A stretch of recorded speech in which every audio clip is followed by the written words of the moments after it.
Hey there, and welcome to my video on the mean value theorem for integrals. Now, the mean value theorem should be familiar to you at this point in your calculus education because we would have talked about the mean value theorem for derivatives well before we got to this, where at the time we said the mean value theorem of a derivative showed that at some point the average rate of change must be equal to the instantaneous rate of change. Well, with the mean value theorem for integrals, it's slightly different.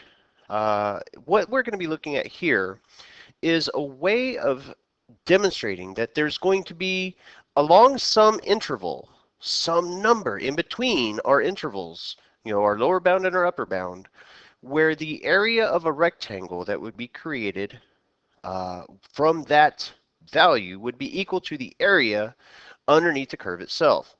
And that's kind of what we're seeing here. Let me just go ahead and highlight everything here in the bottom because this is really all the stuff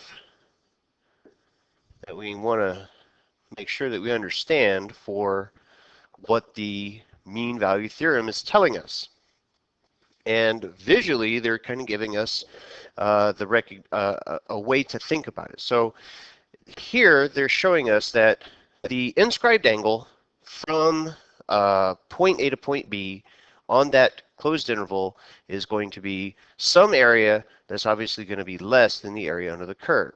However, if I take a circumscribed rectangle over the same interval, clearly that's going to be too much. That's going to be greater than the area underneath the curve. However, the mean value theorem will say that along the interval from point A to point B, there's going to be some number C that can create a rectangle that will have the same area as the actual area underneath the curve for the interval. And that's what we're going to be looking at today. So what we see here, right away you probably are jumping to the definite integral at the bottom, and that is a way of justifying what the mean value theorem for integrals is going to be. It says if f is continuous on the closed interval, then there must be some number in between the interval such that the average or the area of that curve, or the area of the rectangle made by that value is going to be equal to the actual area under the curve.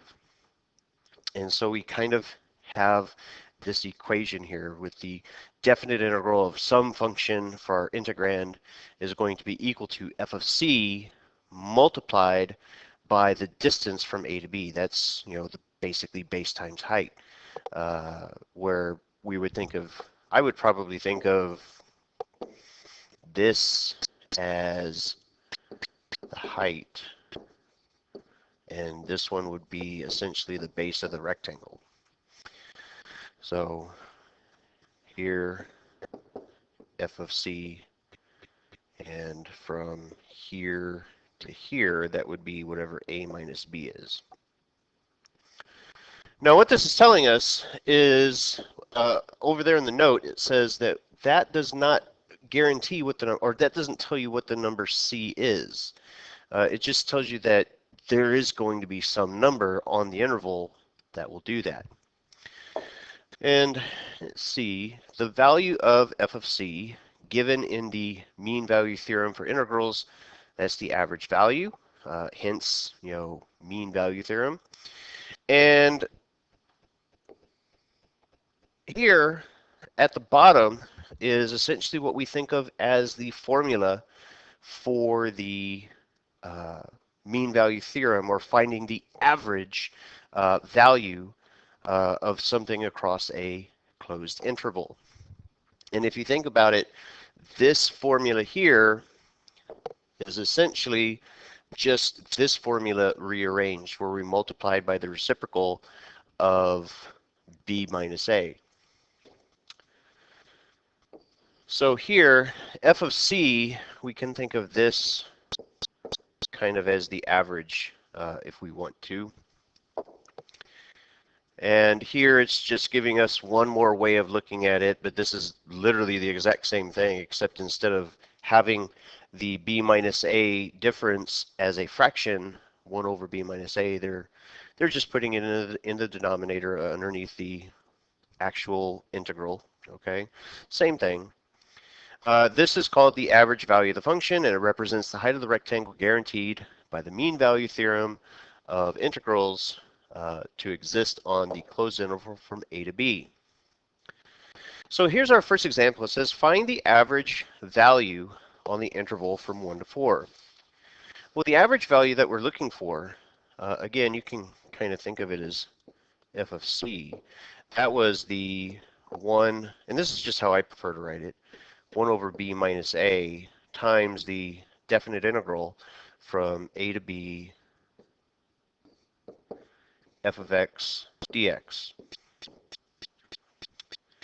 Well, in this case, they're giving us our upper and lower bound here. This is the a value, this is the b value of our upper and lower bound.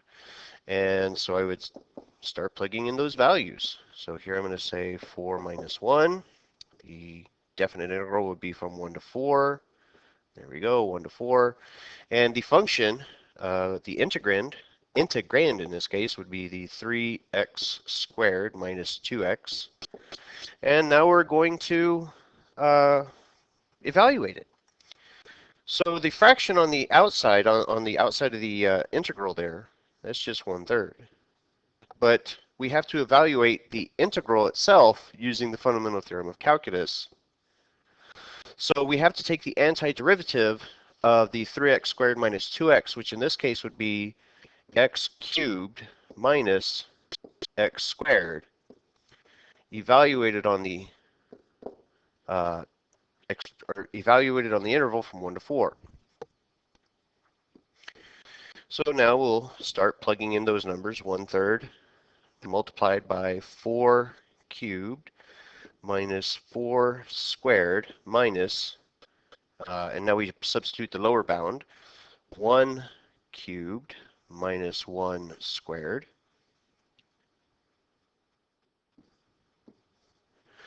And I'm going to continue up here where I have a little bit more space.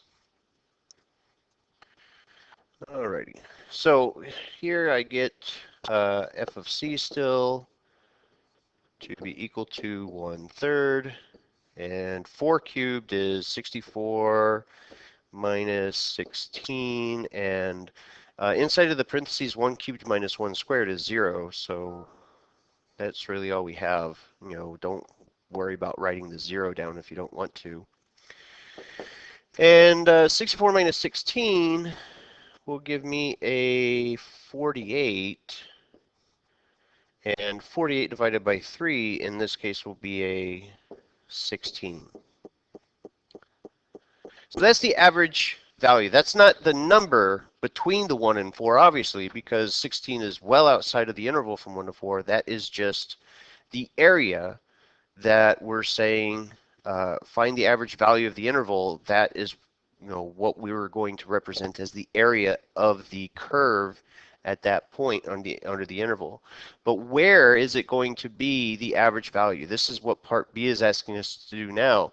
Find the values of C that the mean value theorem guarantees will be there. Well, what we know now is that in this case, the average area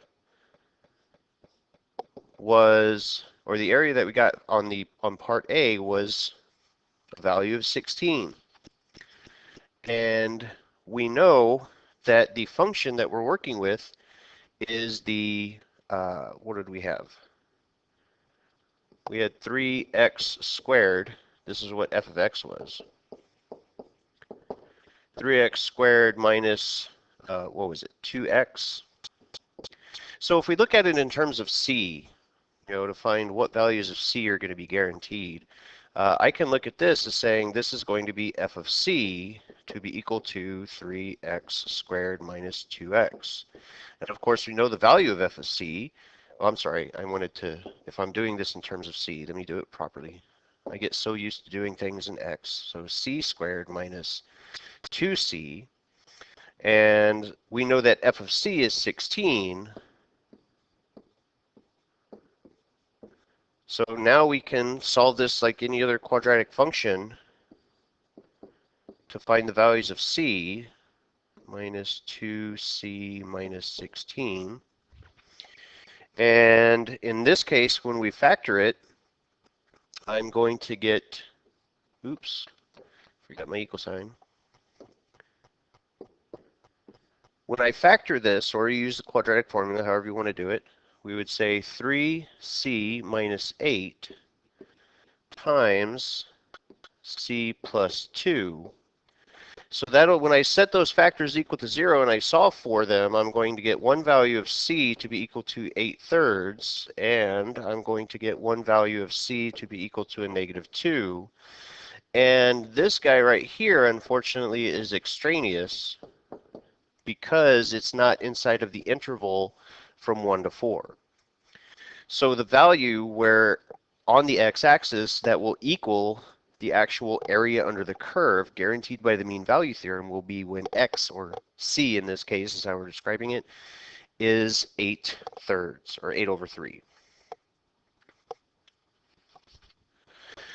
Now for some of the rest of the examples that we have in this lesson, you probably want to have a calculator handy, whether it's a graphing calculator or scientific calculator, it really doesn't matter. Although a graphing calculator will probably be helpful for doing the actual integrations. So here in this example, in 2000, world's population was 6.1 billion. Not sure if that's a true number or not, but sounds pretty close, who might argue. And the relative rate of growth was 1.4% per year. Again, we'll just take it on faith that it is. This can be modeled by the function n of t is equal to 6.1 times e to the 0.014 t power, where n is the number of people in billions and t is the number of years since the year 2000. Assuming this model remains true until 2050, find the average population of the world between the years 2010 and 2020. So let's take a look here and see what we get. Here, we're asked to find, let me pick a different color here. We're asked to find the average population. Okay, so here you can say f average, you can say f of c, however you want to think of it, but we're still using that same formula that we saw in part A of the first example, where we're going to say 1 over b minus a multiplied by the definite integral from a to b f of x dx. So in this case, my upper and lower bounds, my lower bound is 10 and my upper bound is 20, because they're telling us that the year, or it's the number of years after 2000, so 10 years after 2000, 20 years after 2000 will give us the 10 and the 20. So we're going to put here 1 over 20 minus 10 times the definite integral from 10 to 20. And the function that they gave us was, where was it, 6.1 e to the, what was it, 0.014 t power. So here we'll put it in terms of dt, because that's a variable that they gave us. So let's see what we get. Now here, this is where I would encourage you, this whole thing,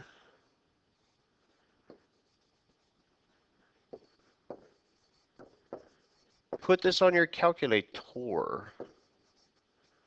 Put that on your calculator. See if you can do that on your calculator. And here, this is a different problem that I was going to do in, actually, I was just playing around with it to make sure I knew how to put something into the calculator. But here, we hit this little button next to the book. And if I want to do a definite integral, we can select that one there and put in the numbers. So we would go 10 to 20, 6.1, and e to the 0.014, and we have t power So here I'm going to say dt. And I'm going to hit enter, and that gives me about 75.316. So I think I might have missed a decimal place somewhere. Did I do enough decimals?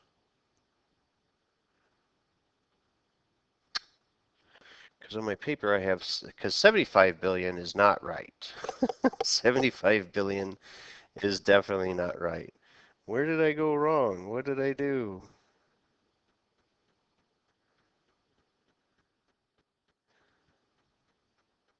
Oh, because I'm not doing the, because I'm a dummy. I'm not multiplying it by 1/10. So times 1/10. I forgot the actual 1 over b minus a there. There you go. 7.5. There we go. 7.532 billion people. All right. So again, calculator's not my best friend apparently. So anyway, so here we would say it is approximately equal to 7.532, need the scale, billion, and the context, people. And that's how we would look at that one. Now, real quick, because again, I don't want you guys to always think everything has to be calculus. Don't put the, take the blinders off and make sure you can think about things. The average population can be found without really using calculus. And so let me just kind of demonstrate real quick. If I wanted to find the average, let me pick a different color here. If I wanted to find the average, well, you've been finding averages for a long time. This is just an arithmetic average, not a, anything else. We would say f of 10 plus f of 20. Just take those two outputs and divide it by 2. Now, of course, I would still use the calculator to get f of 10 and f of 20, but when I did that on my calculator, I got about 7.544 billion people. It's not exactly the same as what the integration gave me, but it's pretty close. Just without having to use any calculus.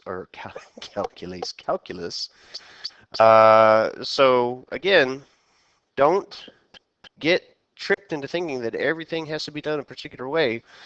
Think about what are you asked to do and how can I get there? Calculus isn't always the answer. Now here, this example is not asking you to really do any calculus. This is asking you to interpret the meaning of the integral that we have in the problem situation. So suppose C of t represents the daily cost for air conditioning your house in dollars per day, where t is time in days, and t equals 0 approximates or corresponds to the first day of July in 2017. Explain what the following expressions represent in real world terms, including the units. Okay, so this is, here 0 is 0 days to 90 days. So 90 days is about 3 months. 90 days is about 3 months. So in this case, what I'm seeing here on example A is this looks like it's going to be the total cost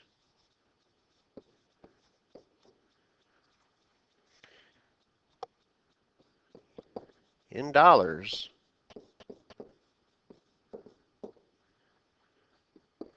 to cool your house basically from July to September of the year 2017. There we go. Well, part B, hopefully what you're recognizing at this point is The only thing that we're changing is this bit here. By the inclusion of that, that tells us that we're talking about an average. Okay?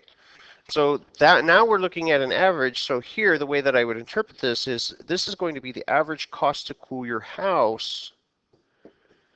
The average cost to cool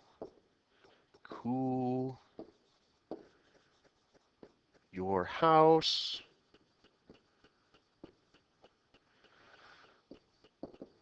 for 90 days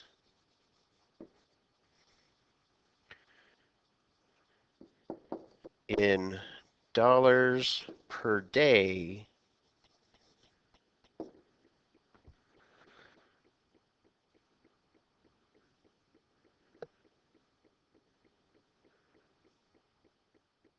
from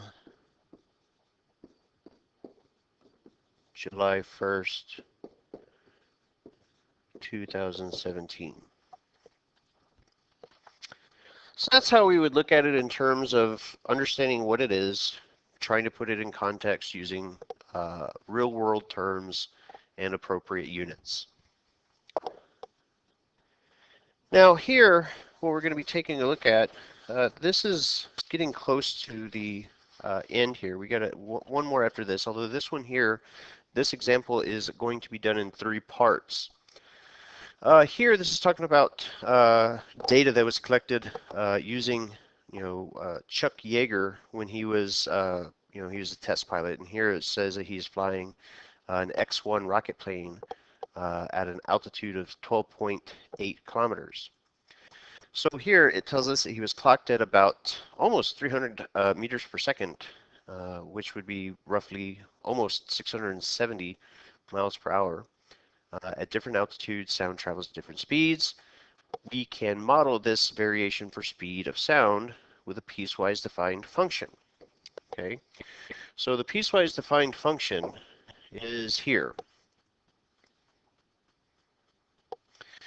And what it's going to ask us to do, looking at part A, it says integrate the function s of t over the interval from 0 to 80 for the 5 subintervals. So let me just come back here for a second and let me see, can I grab this and make a copy of it? Yes, just make a copy of it, computer. Come on, make it. Okay, well, let's see if we made a copy of it. Nope, that didn't work. Okay, hold on a second. Okay, so now I have the stuff copied that I wanted, and here we're also going to use a calculator to integrate the individual pieces. So for instance, let's take a look at the first one here. This linear expression, we'll kind of look at that one in green. Well, here, according to the interval, we're going from 0 to 11.5 using the negative 4x plus 341 dx. And we're not going to go through all of the fundamental theorem of calculus for each one of these. Go ahead and use these, find these on a calculator, and let the calculator help you out with that one. And this one, when you type this one into the calculator, will be 3,657. Okay, so go ahead and pause the video and find the remaining ones for the other 4 pieces of the piecewise function. And when you're done, hit play so you can see what I have on mine. All right, so how did you do? I ran out of room vertically, so the 5th one is kind of to the left underneath the given function that we had there. But you can see that for each individual piece, we're getting different values, which is, not unusual for a piecewise function, but just make sure that you can actually get them. Now, part B says to apply the mean value theorem for integrals to find the average speed of sound. So in this case, what we're going to do, let me see if I can take this and move it down a little bit, because I think we're going to need some more space to write here. So to find the average speed, what I'm going to look at is, let me get my color going here. And again, you can say f of c, f average, whatever, as long as you understand that you're looking at 1 over, in this case, 80 minus 0.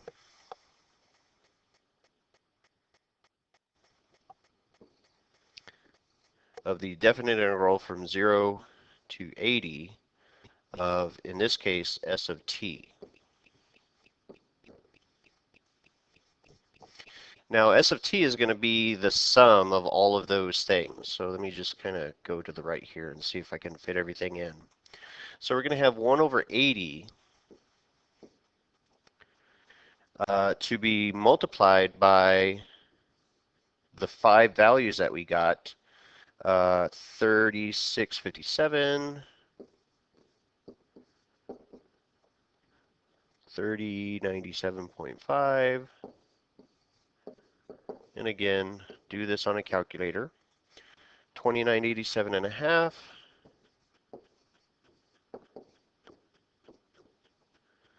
5688,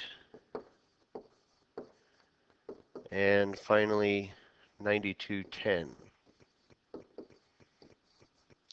And when you do all of that, you are going to get 308 meters per second.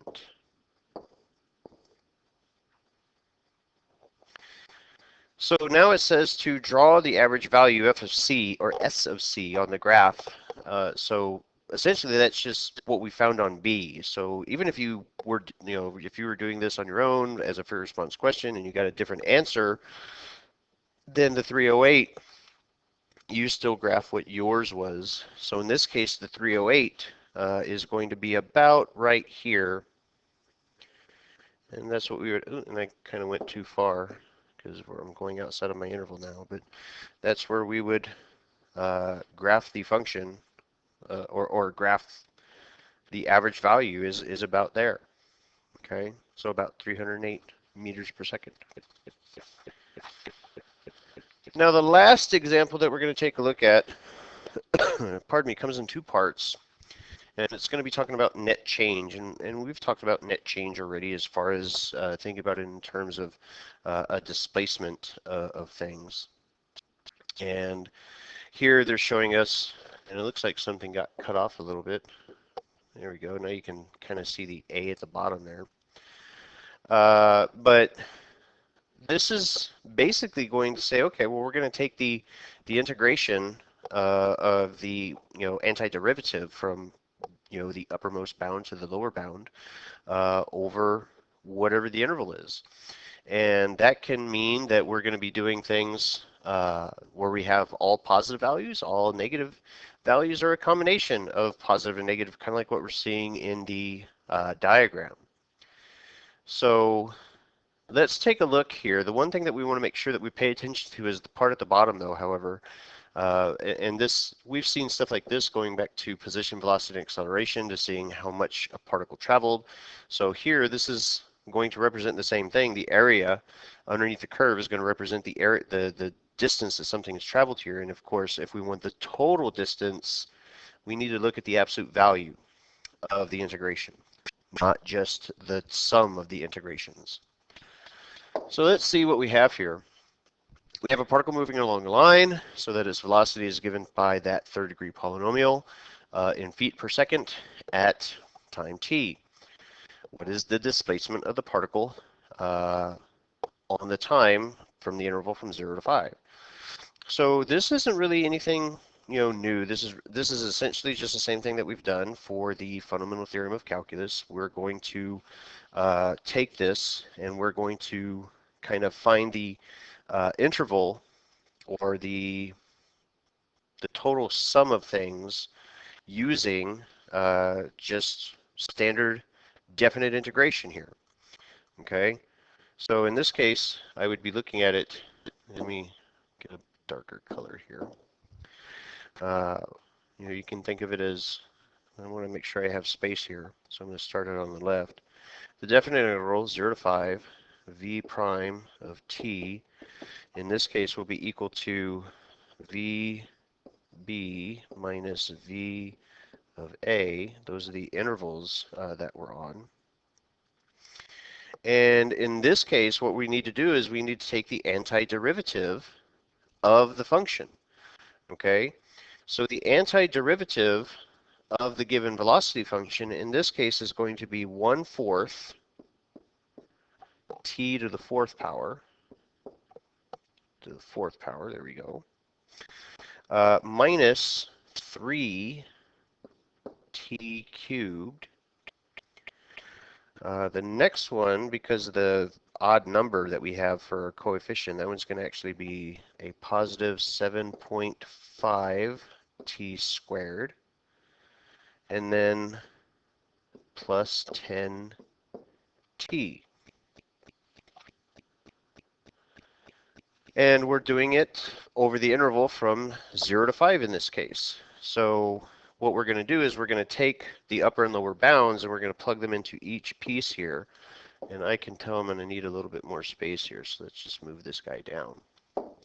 So here we're going to say 1/4, 5 to the fourth, and definitely use a calculator to help you out with this, minus 3 times 5 cubed, plus 7.5 times 5 squared, plus 10 times 5, minus the lower bound, 1/4 times 0 to the fourth, minus 3 times 0 cubed, plus 7.5 times 0, plus 10 times 0. Now the nice thing here is that this whole thing cancels because everything is multiplied by 0, so the whole thing simplifies to be 0. So all we have to do is really just figure out that first bit there. And again, I would encourage you to do it on a calculator. And you should get 18.75 feet. So that's the net. Okay, that would be considered. That would be taking into account any regions that are above the x-axis as well as any regions that are below the x-axis. And the next part is asking you to find the total distance. Now, here, the total distance, I'm going to do it two ways. I want to show you how you are going to do it on the calculator, and I want to show you how you could do it by thinking your way through the problem without a calculator. Okay, or at least without letting the calculator do everything. What is the total distance? The total distance is, that's where we're looking at the absolute value. So in this case, I can think of my total distance to be the integral from 0 to 5, the absolute value, in this case, v of t, dt. So what I would do on my calculator is I would go from 0 to 5, and I would type in the absolute value of the function, which we had t cubed minus 9t cubed. Golly, I can't write a 3 today, huh? T cubed minus 9t squared plus 15t plus 10 dt. And if you type that in your calculator is going to give you approximately 54.833 feet. Now, I would like you to think about this again. What if you're not allowed to use a calculator for this? How could you figure out the total distance? Well, in this case, if I wanted to know the total distance, I would have to be able to figure out where is the function above the x-axis and where's the function below the x-axis on the interval. So let's think about that here for a second. Let's just go to a clean screen. Okay. Well, we have the function v of t to be t cubed, what was it, minus 9t squared plus 15t plus 10. Well, we can find the critical numbers of this by identifying the solutions of the derivative, which would be 3t squared minus 18t plus 15. And what we would do here at this point is factor the function to be 3 times, and you know, t squared minus 6t plus 5, which can be factored further to be 3 times t minus 1 times t minus 5. So that would give us our critical numbers at t is equal to a positive 1 and a positive 5. So that's where we know we're going to have mins or maxes at. So if I just kind of draw a little sketch here from 0 to 5, at 1, let's see, 1, 2, 3, 4. Okay, so that looks okay. Now if you take the critical value of 1, that's going to give you 17. And if you take the critical value of 5, that's going to put you at about negative 15.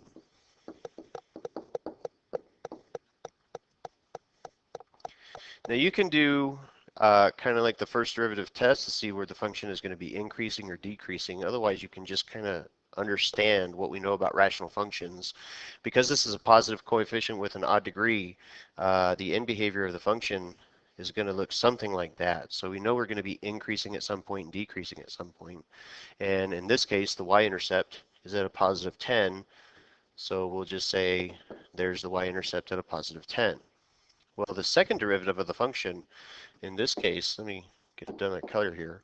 The second derivative of the function will be 6t minus 18. And if I solve for t here, so this is v double prime of t. The second derivative of the function here, setting it equal to 0, well, 0 equals 6t minus 18. That will give me 3 for t. So that shows us where it's going to cross the x-axis here. So the function, you can kind of see with just a little bit of reasoning, is that we're going to go something like this. Okay, so here is our positive area, and this bit here would be our negative area. Now we're looking for total, so I wouldn't care about the fact that that's negative. I would just want to say, okay, well, what is the area there, and then just add it up. So according to what we would do, to avoid having to use the absolute value and let the calculator do everything for us, here I would say I want to know the integration from 0 to 3, where it crosses the x-axis at, of the function, and I'm going to just write v of t. I'm not going to write the whole thing down. And that would give me an area of, and I forgot to write it down, 1 second. That would give me an area of 36.75. And then I would do the same thing with the negative portion of the graph, or where it's underneath the x-axis. And if I do that, I'm going to be looking at the integral from 3 to 5 of the function v of t dt. And if I do that on the calculator is going to do what it's supposed to do, and it's going to give me a negative area. It's going to give me a negative 18. Okay, but of course we're looking for the absolute value, so I would say 36.75 plus the absolute value of the negative 18, which would give me an area to be 54.5. 54.75 to show, and I think this one was in feet, if I remember the units correctly. I think it was in feet. Yes, 54.75 feet. And here, let me show you up at the top, what we're seeing at the very top of the calculator is you can see the, let me make sure I'm not going to write on anything here because the board does weird things sometimes. If you hit the, looking at the absolute value that I put in for the function, it gave us the approximate value of 54.833 whatever. And if you hit that, but if you notice, it comes up with this arrow here, this warning. Says this was obtained using approximate arithmetic. Okay, which is fine. I mean, we're not necessarily looking for perfection at this point. We just want to understand that, hey, we're looking for the absolute value, so we can use a calculator to get it, but if I don't have a calculator, could I still think my way through the problem and get an answer the same way? Because looking at these, yeah, I would probably want to at least have a scientific calculator to help me with the arithmetic, but is it doable? Absolutely. So, whoops, I don't know what happened. There's the 54.75 feet, or about the 54.83. So pretty close. But that's going to wrap up the examples that we have for the mean value theorem of integration. So again, just highlighted topics. The mean value theorem of integration says at some point there's going to be some value in between the closed interval that would have the area of a rectangle that's equal to the area under the curve.